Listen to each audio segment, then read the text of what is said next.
Hello and welcome back to the Wild Ones Pro Show, coming to you after stage 9 of the Tour de France.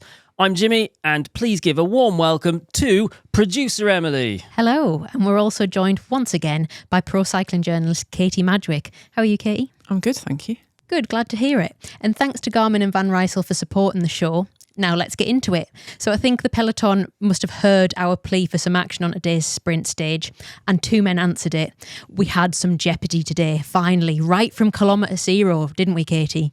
Yeah, we certainly did. Alpecin decided to introduce that drama in the form of Mathieu van der Poel. He launched straight up the road in a 2-man break with his teammate Jonas Rickaert. Apparently they were trying to lure out a small breakaway, allegedly 7 or 8 riders they were hoping to form, and got to a point where they were just like, all right, well, no one's come with us. Guess it's on then. I think they were too quick. It was literally, they went past the neutralised start and it was like, bam, they were away. I don't think anyone had time to react, did they? No, I think they caught everyone by surprise, and then the speed at which they opened up that gap was just immense. As for Mathieu van der Poel, he has sort of referenced the fact he gets a bit bored, especially on days like yesterday. So, and it's not uncommon from him. We've seen him attack for other reasons of whims in the past at Tirreno Adriatico a few years ago. He attacked because he was cold. Anyway, the pair rode the intermediate sprint uncontested, having built a 3-minute 45 gap over the bunch, who were riding on high alert for crosswinds. And we were initially thinking that they were just going for the intermediate sprint. But then there was this, then it was like, wait, this gap's huge. Are they going to sit up? Aren't they going to sit up? And, well, they didn't. Yeah, and the gap was absolutely massive, as you mentioned. It maxed out at about 5.5 minutes. And they held on to that huge gap for quite a long while. And it was only Little Trek that were really putting on any power in the peloton to try and chase them down.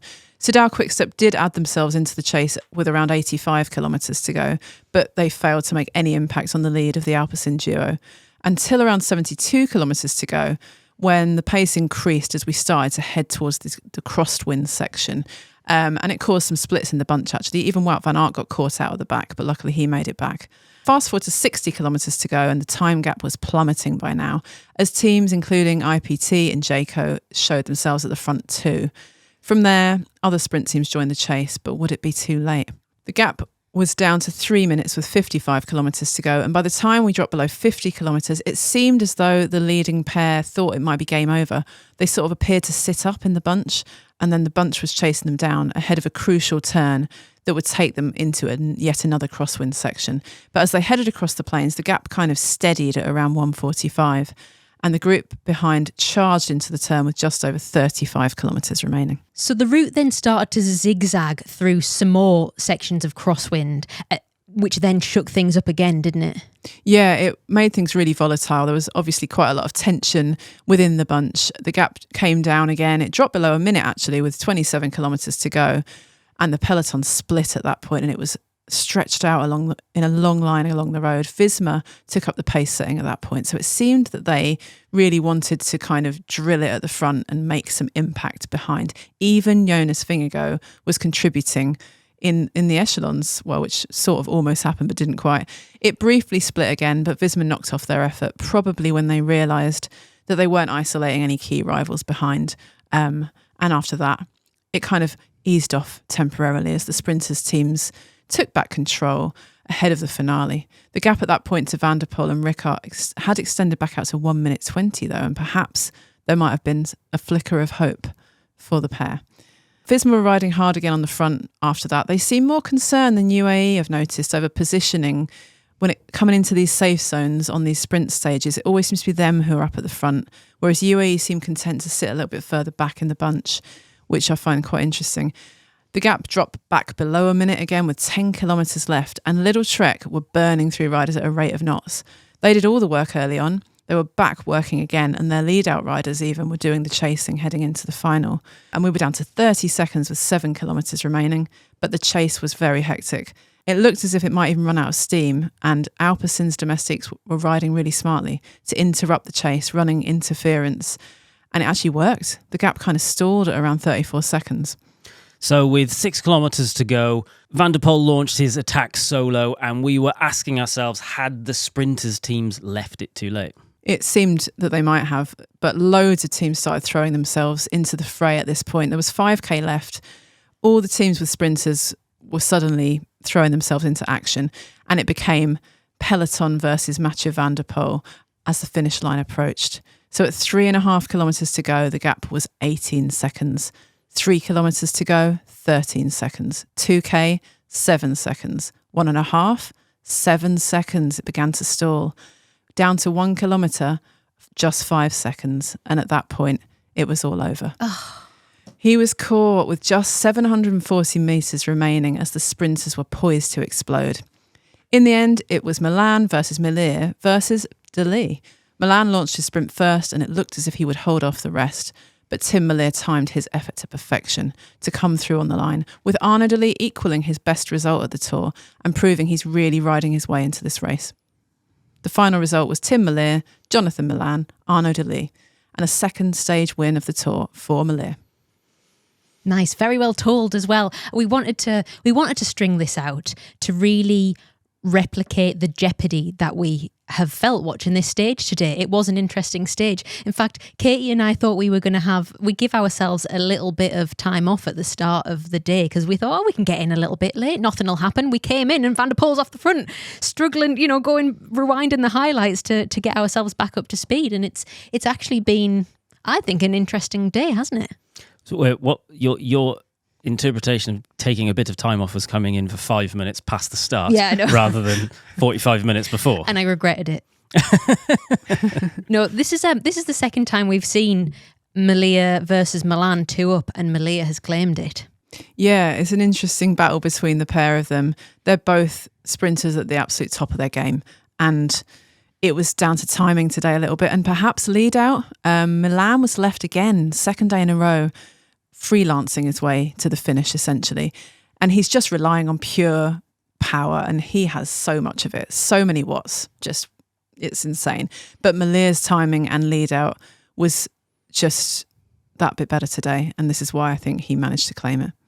I feel like Milan's racecraft is better than Merlier's, but I think Merlier's sprint technique is better. Like when you see that shot of the two of them next to each other in full sprint, Merlier's just like, he's low, he's aero, he's tucked in, he's neat, he's nimble. It's like lovely and clean, and then Milan's just ugly and racketing around everywhere. He looks like he's fighting his bike. Yeah. He comes from the head with him, doesn't he? Sort of throws his head to one side and the other.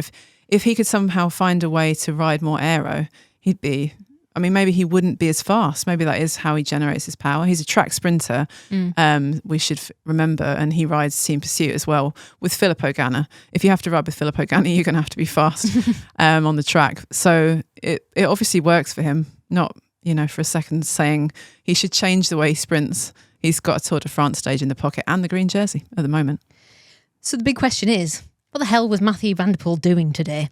Well, after that stage, he was interviewed, and they basically said they decided the objective was to get Jonas Rickaert onto the podium for the combativity prize today, because apparently he's never had a Tour de France podium, and apparently they did it. Jonas has the combativity prize today. We weren't sure whether it would be shared. Yesterday it was shared by the two Breakaway guys. Today Van der Poel was happy to hand it off to his teammate. I wonder how much that is down to Mathieu van der Poel saying that, or maybe telegraphing that intention, because it's rare for them to give away a double combativity prize, but you would have thought they would both deserve it today. But Rickaert obviously took a lot of wind for Van der Poel in that attempt. And it's just so nice to see domestiques being rewarded and getting on the podium. And as he said, it was a dream of his to be on the Tour de France podium. So what a good guy, isn't he? Deserves that People's Champion jersey. The People's Champion, can't argue. No changes in the jerseys today. As Katie said, Milan holds on to green. Melier has moved up to 4th in the points classification though, so battle on our hands perhaps. We did see a couple of crashes today, didn't we, Katie? Yeah, there was one at 132 kilometres. A few riders were involved, the worst of which was Jon Izagirre of Cofidis. He had a concussion protocol and then was sent on his way, so seems to be okay. Søren Werenskjold was also involved of Uno X. He got back on, but was visibly upset. Oh, that absolutely broke my heart. He seemed so... I was trying to give him a hug. Sad. He was crying. Like, I don't know if he just felt like this effort of me getting back on is going to ruin my chance in the sprint, or if he was just hurt and just actually this is all too much, you know. Am I allowed to say a swear word, or you rather I didn't? I'd rather you didn't. Okay, I won't then. But what I will say is, to all of the macho cuss heads, can I say that? Well, I've said it anyway. In the comments that are going to go, oh, boo-hoo, he's crying. Just don't bother. Just give it a rest today. Don't bother. Oh, do you think that's going to happen? No, yes, it's just. It's it will. They'll go, bike riders are meant to be double hard. What's he crying for? Nah, I don't think so. I mean, number one, they are all incredibly double hard just because you express that it hurts. They're literally still all on their bikes. On that topic as well, we did see another crash of another double hard man, didn't we? Dear Lord. 114.5 kilometres to go. Georg Zimmermann of Intermarché, once he went down, he ended up with some awful road rash on the front of his leg. It cut through his bibs. It was really grisly stuff. He obviously had gravel in there and it needed cleaning up on the fly. He was all bandaged up, and he spent a good chunk of the day trying to catch up, obviously being dropped, having more bandages reapplied. Every time we saw him, he had another layer of bandages on. He was maybe like a mummy by the end of the day. Whatever worked, he got through. And wow, like, as you say, the absolute grit of these guys to get through day after day in pain. Oh, God, my heart goes out to them. It can't be a lot of fun. And that one looked like a particularly painful one. Totally. I thought his effort deserved something. He would be my nominee for People's Champion today. Yes, there was a lot of great action going out the front, but I just think, where do you find the mental fortitude to come off your bike like that, have your shorts all ripped, have the terrible grazes, and then know that your reward for that is spending the day just trying to catch back on and not give up? Yeah. I mean, incredibly inspiring, I think. I think we should do a second People's Champion poll tomorrow and let it run through rest day. And he's going to be one of the people in it, definitely. Fair, okay. Other big news of the day, João Almeida has abandoned. So he was dropped early on and unfortunately didn't really ever recover. And we saw fairly quickly after he decided to abandon. Obviously, as we explained, he had a broken rib after a crash a couple of days ago now. I think that we all sort of had an inkling that this was coming, and it's why I wanted to mention it day after day, because I don't know, I feel like the writing was on the wall there. I think the fact that he tried to ride on shows how important he is to UAE and, you know, as a domestique for Poggy. Yeah, exactly. And we were chatting about this, about how important he is and the kind of role he plays. He's similar to the role that Matteo Jorgensen is playing for Visma, as a foil almost, a person who can go up the road, tempt Pogacar or maybe his domestiques to chase because he's that strong in the mountains. And also, you know, it is a backup GC guy should anything happen to Jonas. And I think Almeida was their second string leader, but also is strong enough to really cause issues. If maybe Jonas found himself isolated with the UAE team in the mountains, Almeida is the kind of guy who could, you know, tempt him out to maybe chase him down. So he plays that kind of agitator role. Really important. It can't be underestimated, I don't think, how his impact on their team. And yeah, they're going to have to regroup and figure out how they play it from now on. Yeah, as are Jimmy and I, because he's in both of our fantasy teams, isn't he?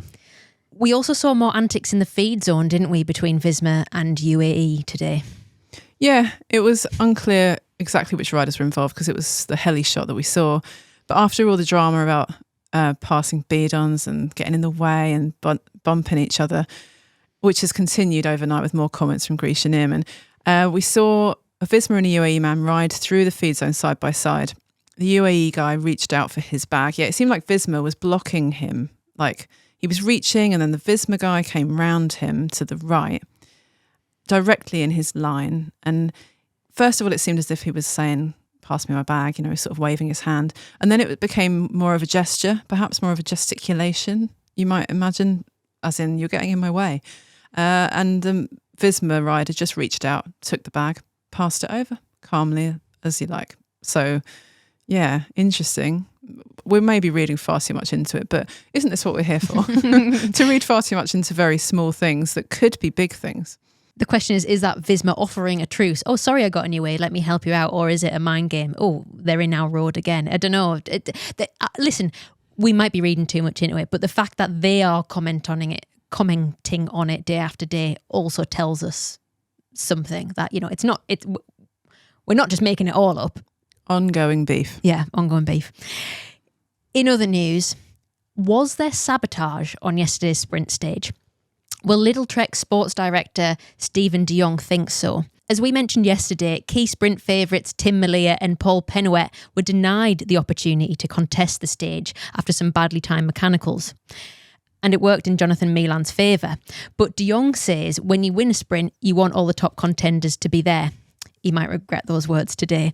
But he's convinced that basically something was thrown down on the road, and because there was actually 4 or 5 punctures that happened all at once, and he pointed out it wouldn't be the first time saboteurs have actually thrown sharp objects onto the road during the tour. I kind of feel like if there was tacks or something on the road thrown down, we would know about it. Someone would have taken a photo, someone would have got a video of it, someone would have put it on social media, and it would have got picked up by some media company, and we would have ended up talking about it.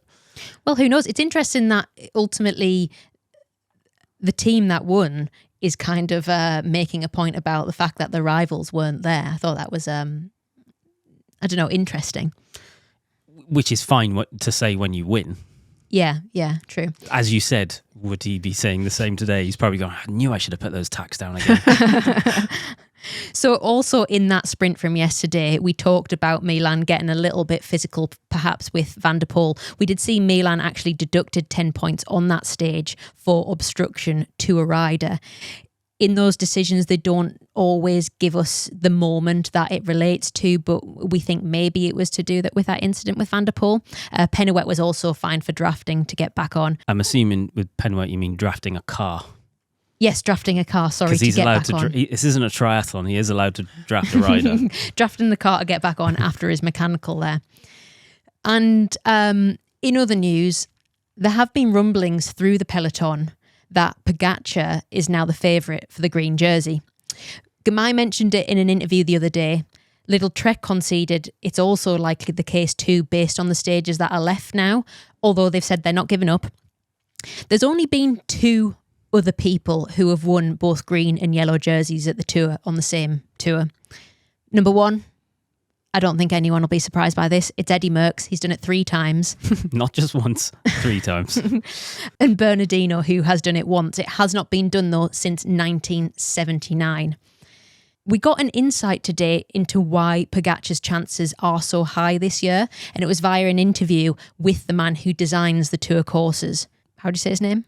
Thierry Gouvenou. He implied that basically they're phasing out the traditional sprint stages, i.e. the long flat. Some would say boring ones. He says it's because they want to discourage riders from doing F all day. So this year they've focused on routes that have, as we've heard about, these crosswind sections and ones that have little sort of kicks and punches, effectively turning the flat stages into hilly ones to make it more interesting. But I wanted to sort of discuss our thoughts on this, because does it actually make those traditional sprint players a little bit more redundant?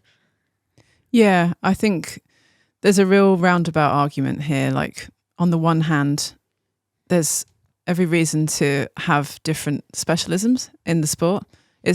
Road stages are long, it's good to have variety, it's good to have climbers, it's good to have time trialists, and it's good to have sprinters. And if they've got nothing to ride for, if they're effectively seeing their stages being subsumed by these little kicky finishes, the type that we've seen on stage 2 for, it becomes then, well, what's the point of turning up? What's the point of sending this team? We're going to have to pick different riders.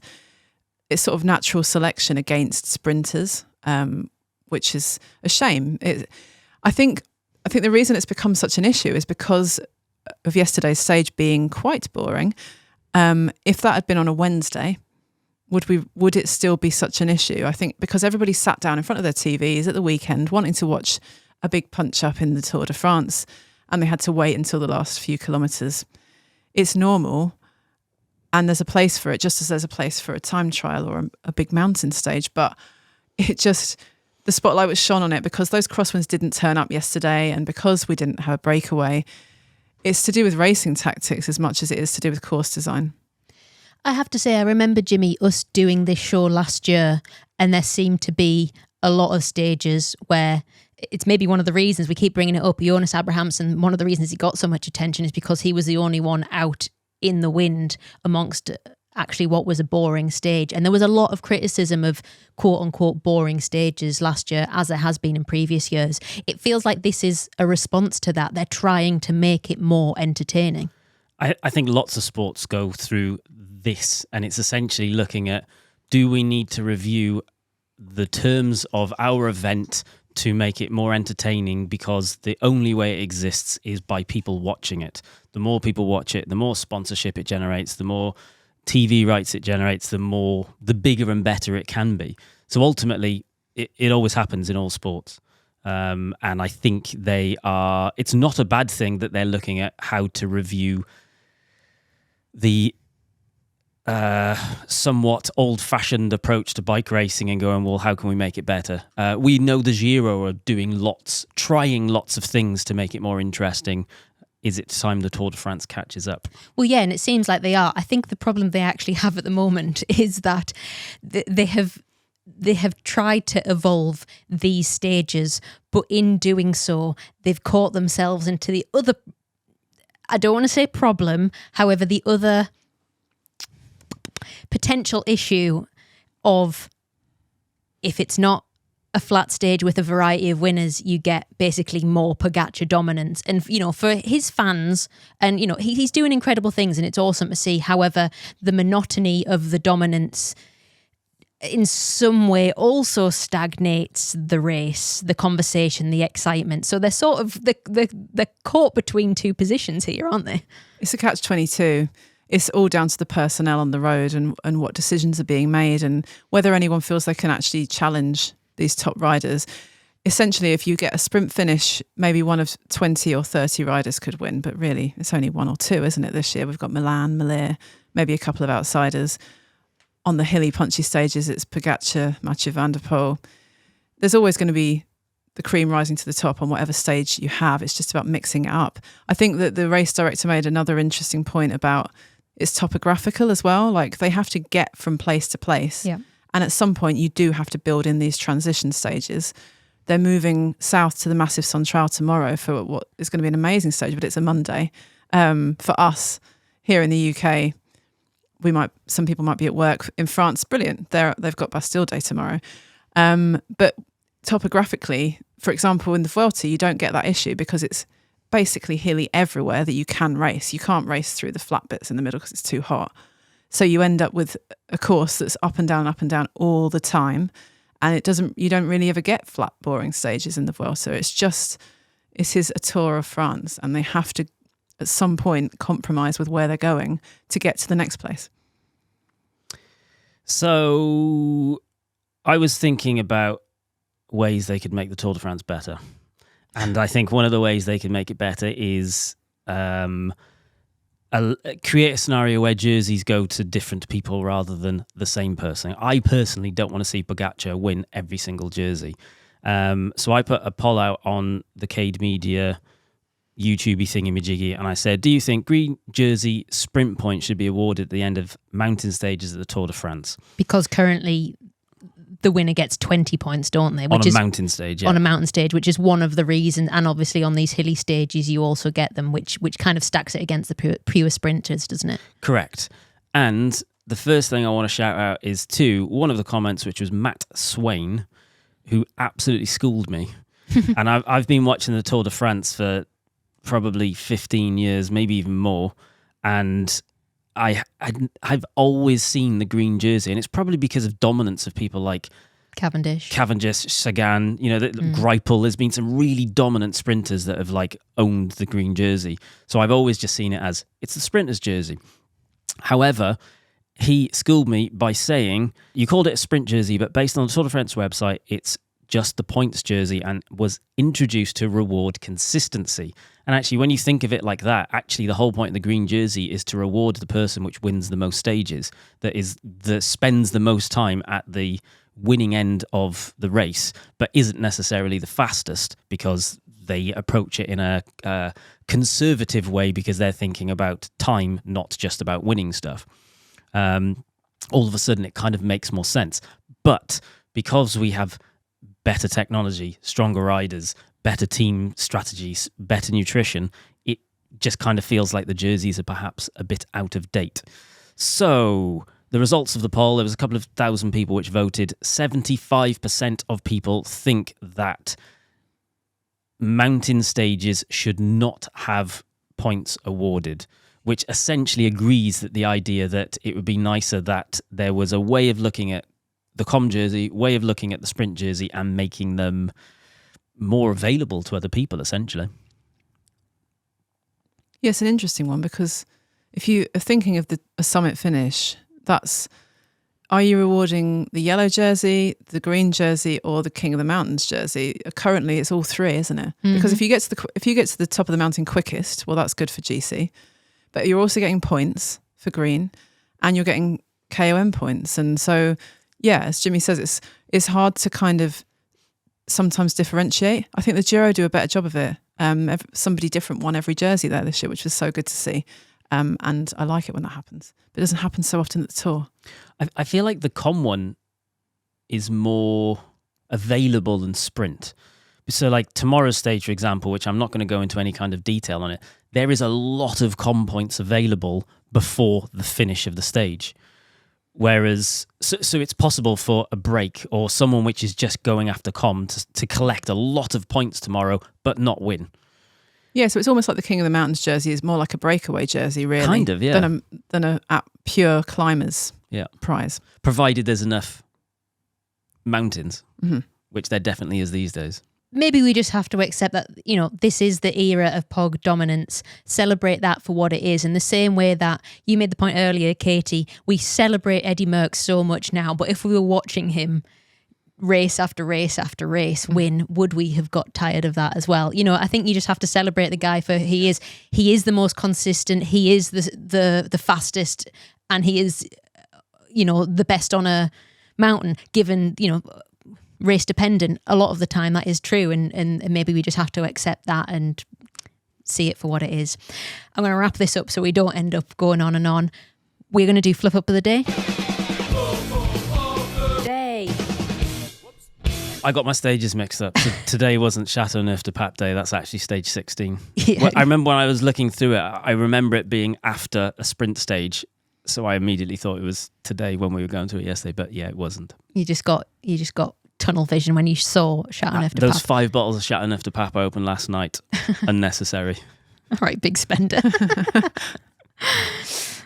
The Wild Ones Pro Show is supported by Garmin. And we are in some really good company because Garmin also supports some of the very best riders in the Tour de France and the Tour de France Femme.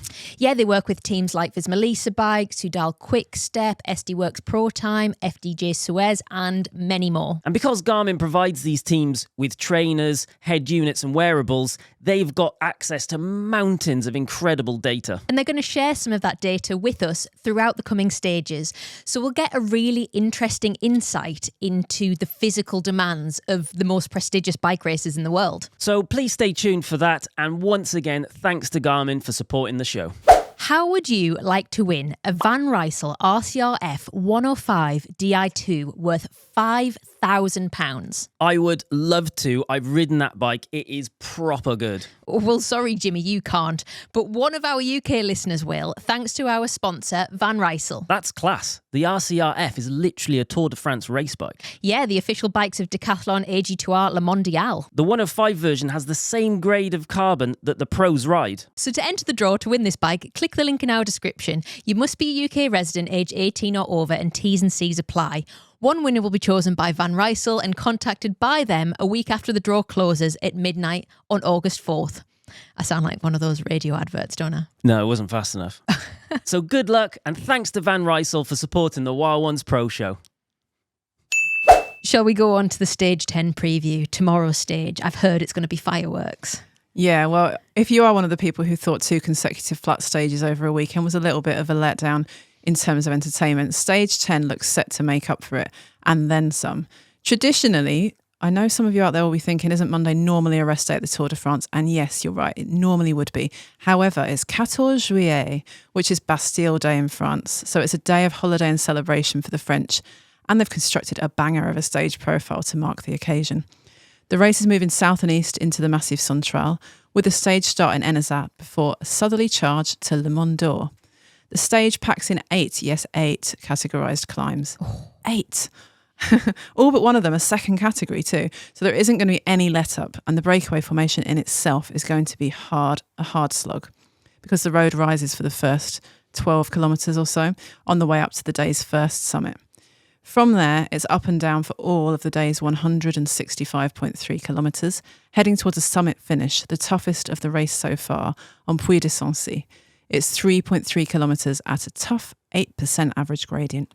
Watch out for French riders going for glory on their national day, along with plenty of riders here we haven't seen much of so far, trying their luck on what could be a breakaway day, but which ultimately seems bound to tempt the GC rivals into action. Well, I'll definitely be tuning in, not just because I have to. I see you don't have a choice, but it is at least going to be a good one, we think. So we will see you there. Well, we'll see you here back about the same time tomorrow, and we'll bring you all of the updates in action from then. Until then, thank you very much. Goodbye. See you tomorrow. See you later.